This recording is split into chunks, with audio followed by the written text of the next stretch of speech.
Hey, what's up, viewers? Patrick from Bob vs. Only, back in our videos, episode number 4 of Positivity Week on Bob versus of the day. And today's verse comes out of Romans 12, verse 12. And it reads, "Be joyful in hope, patient in affliction, faithful in prayer." And that's what that verse means. Let's get into it. Romans 13, verse 4 says, "For he is God's servant for your good. But if you do wrong, be afraid. For he does not bear the sword in vain, for he is the servant of God, an avenger who carries out God's wrath on the wrongdoer." In Malachi 3 verse 6 it says, "For I, the Lord, do not change. Therefore you, O children of Jacob, are not consumed."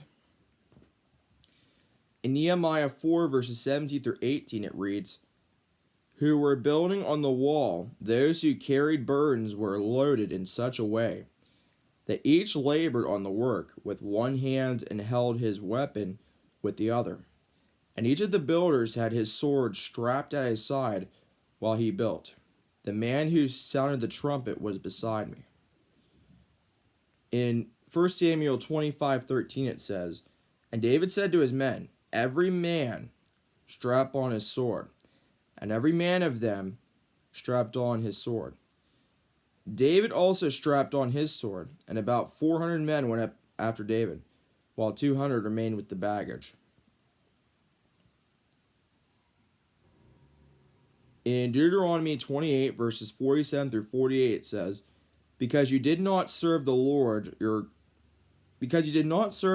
God with joyfulness and gladness of heart, because of the abundance of all things, therefore you shall serve your enemies whom the Lord will send against you, in hunger and thirst, in nakedness and lacking everything.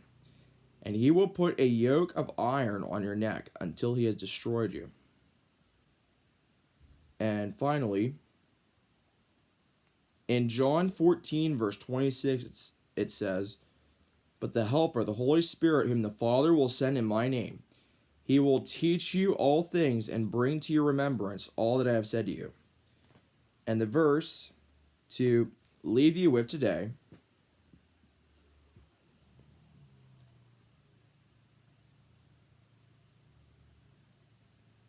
is Psalm 139, verse 10. It says, "Even there your hand will guide me, your right hand will hold me fast."